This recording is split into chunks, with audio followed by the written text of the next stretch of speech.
कैसे संभव, समाधान कैसे हो उसका? क्या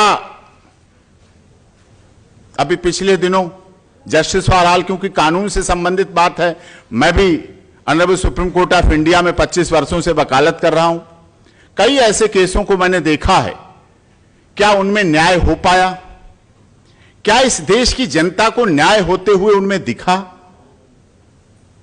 मैं राजनीति के केसों की बात नहीं करूंगा।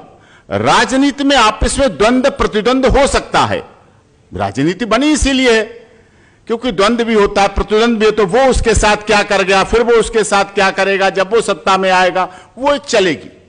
लेकिन एक ऐसा केस भी है इस देश में जिस पर आरोप लगे, लेकिन आरोप से पहले उसका जीवन क्या रहा जो आपने देखा। अगर हम बात करें संत आशाराम बापू के केस की, क्योंकि जस्टिस फॉर ऑल सबके लिए मैं आज बात कर रहा हूं।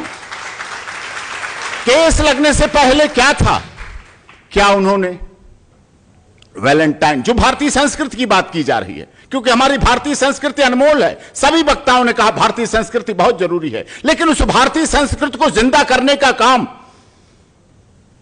युवाओं को प्रेरणा देने का काम, हमारी महिलाओं को प्रेरणा देने का काम, हमारे बच्चों को प्रेरणा देने का काम, आज देश से जो लब जिहाद की बात की जाती है, लब जिहाद को रोकने की शुरुआत अगर होती है तो वैलेंटाइन डे, किस डे, लब डे और हक डे से होती है, तब वो आता है लब जिहाद। लब जिहाद एक साथ नहीं घुस के चला आता है हमारी बहन बेटी के घर पे, उसके फोन में एक साथ नहीं घुस के आता है, पहले उसमें शुरू होता है लव डे, किस डे, वैलेंटाइन डे, हक डे। क्या उस संत आशाराम बापू ने इन सब लव डे, किस डे, हक डे रोकने के लिए काम नहीं किया?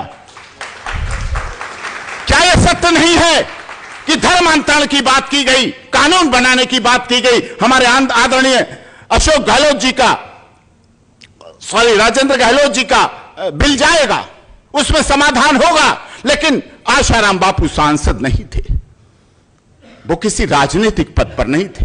वो बात अलग है कि उनके यहां सभी राजनीतिक दलों के लोग, सभी, मैं बड़ी जिम्मेदारी के साथ कहता हूं, मीडिया वाले भी बैठे हैं हमारे पूर्व, सभी राजनीतिक दल के लोग उन संत के यहां आते थे, झुकते थे, नमन करते थे, लेकिन उन्होंने अपने बल पे लड़ाई लड़ी वो, और इन सब चीजों के खिलाफ लड़े, धर्मांतरण, ईसाई मिशनरीज के खिलाफ लड़े वो। और इस सब का सारा परिणाम क्या हुआ? दारोमदार चलता रहा, एक संत अकेले लड़ता रहा, एक ऐसे झूठे केसों में फंसा दिया गया। और बात न्याय की बात की रहे, justice for all constitution club में, देश की राजधानी के इतने बड़े स्तर पर उन्हें न्याय नहीं मिल पाया।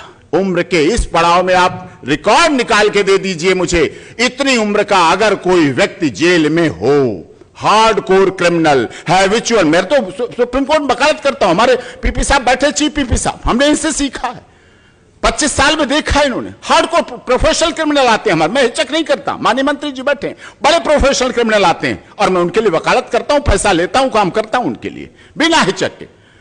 लेकिन क्या वो हार्डकोर क्रिमिनल हैं, हैबिचुअल ऑफेंडर हैं, प्रोफेशनल ऑफेंडर हैं? कोरोना काल में सबको छोड़ा गया, बड़े बड़े हार्डकोर क्रिमिनल को छोड़ा गया। High power committee, supreme court की गाइडलाइन थी, ऑनरेबल हाई कोर्ट की हाई पावर कमेटी की गाइडलाइन थी, लेकिन संत आशाराम बापू जी को नहीं छोड़ा गया। बताइए आप, क्या है ये? आयोजक हैं विशाल खन्ना जी बैठे हैं, मुरारी तिवारी जी बैठे हैं, हमारे वकीलों के नेता हैं। तो विषय ये है, आज जरूरत इस बात की है कि जस्टिस फॉर ऑल न्याय मिल पा रहा है? कोई जस्टिस फॉर ऑल के लिए कहां पे क्या कमी रह गई है, किस में कहां पे कमी रह गई है, किसके मामले में कमी रह गई है, हमें यह सोचना पड़ेगा, हमें देखना पड़ेगा। हमें यहां व्यक्तिगत वाद विवाद में नहीं लगना है कि राजनेता क्या कह रहे हैं, कौन सी पार्टी का क्या कह रहा है। ऐसे कमियां निकालेंगे तो ग्रंथ लिख जाएंगे, किसकी कमियां, किसकी अच्छाइयां। कोई दुनिया में ऐसा नहीं जो पूर्ण हो, कोई इंसान नहीं, कोई देश के राष्ट्रपति से लेकर न्यायाधीश, supreme court, honourable chief justice, honourable high court, कोई दुनिया का ऐसा नहीं है जो पूर्ण हो और जिसमें गलती ना हो सकती हो। इसीलिए जस्टिस फॉर ऑल।